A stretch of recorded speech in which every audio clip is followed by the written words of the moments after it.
Yo, what is going on, everybody? Welcome back to the channel. Today I have a very cool video.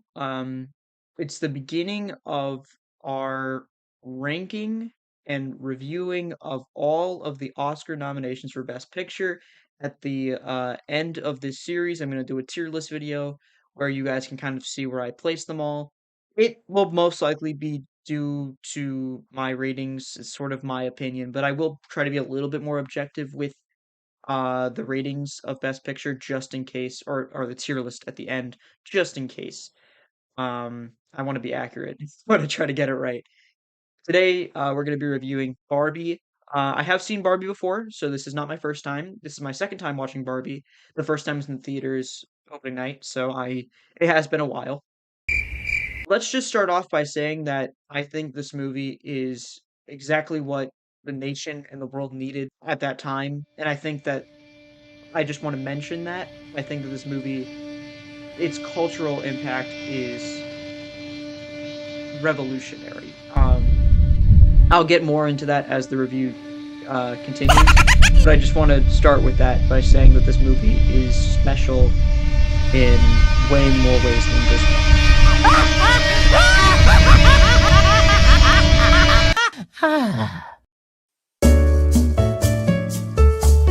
so we're going to start off by talking about the story. The plot is this movie sticking the landing when it comes to its screenwriting. I will say that the movie's easy to follow, which is good because it's PG-13, but it is sort of meant for kids in at least some aspect. I will say that while it's easy to follow, a lot of its issues just stem from the fact that everyone seems a little too comfortable with the idea of Barbie and Ken existing as real humans. It's not that it doesn't make sense because it definitely is a fantasy movie, but when you make a concept like the real world, you sort of expect people to be like a little bit more like, wait a minute, that's Barbie and Ken. Like, that's the dolls come to life. Meanwhile, the Mattel CEOs are just sort of like, well, you know,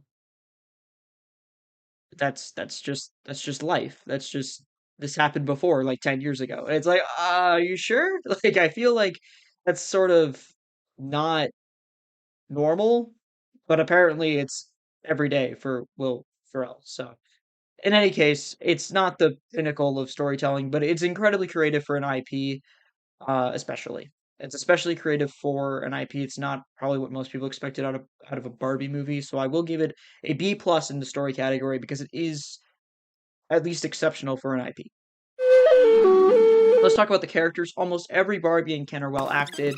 They're well thought out. Sort of one-dimensional in the beginning, and they sort of gained an entrance throughout. Ken is obviously a show stealer. Ryan Gosling was nominated for Best Supporting Actor, and he definitely deserves that. The two main human characters, played by America Ferrara and um, Ariana Greenblatt, I believe is her name.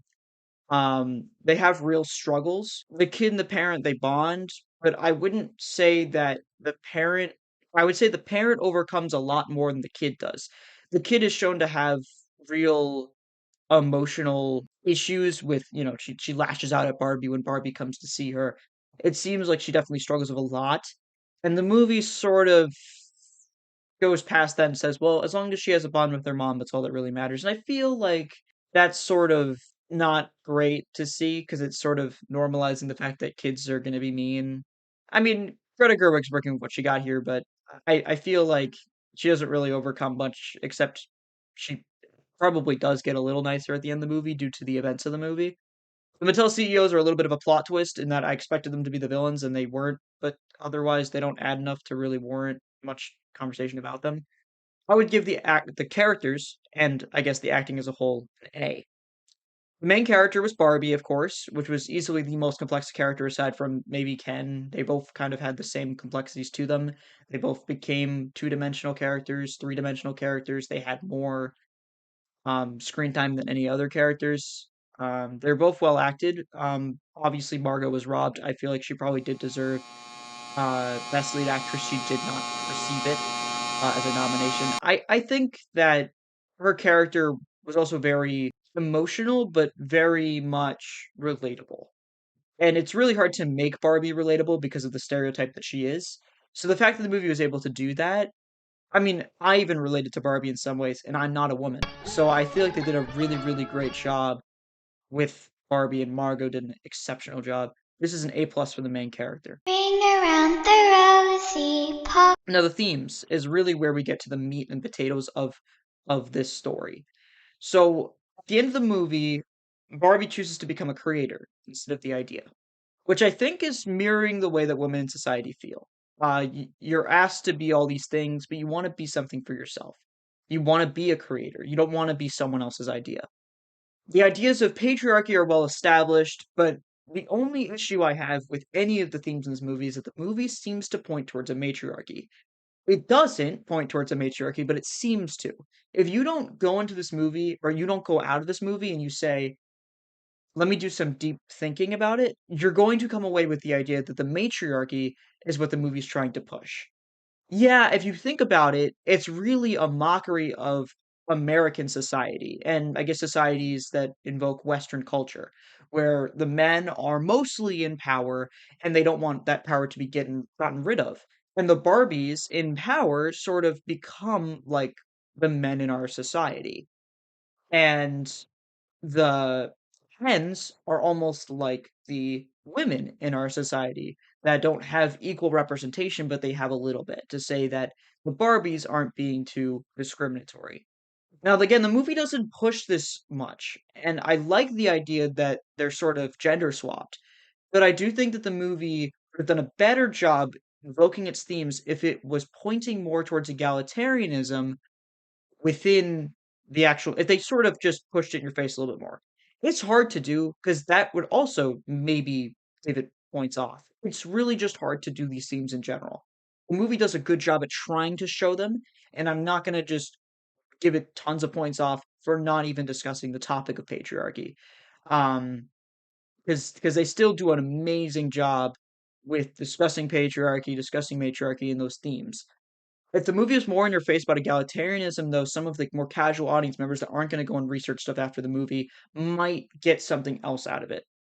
I saw a lot of conservative feedback, especially about how the movie was woke because it sort of wanted a matriarchy instead of a patriarchy. Not understanding that Greta Gerwig was trying to make a mockery of both a patriarchy and a matriarchy, and instead really explore the themes of egalitarianism. Because the movie doesn't actually explore egalitarianism straight up, it sort of becomes lost in the theme of the story. But I see what Greta was trying to do. It took me even a second to really, I really had to think about it after the movie. And some people are never going to do that, especially with a blockbuster. So I'm going to give the theme an A minus. Still a really good score. The length was perfect. There's not much to talk about in terms of movie length, but just under 2 hours, it didn't feel slow at all. It didn't feel super fast at all. It felt like the perfect amount of time for the movie. Nothing was really missing. Nothing was really. It felt like it was um taken away. But I don't think there's a different cut of this movie that exists that's better. I think this is the perfect cut, and I would give that an A plus. And then just some other stuff about the movie. The movie is incredibly creative for an IP, like we said before. It destroyed expectations high as they were. It was number one at the box office in 2023, and it was a movie that deserved that title too. The cultural impact is incredible. "I am Kenough" was a huge saying after the movie. "I'm Just Ken" was an amazing movie, amazing song. Sorry, I misspoke.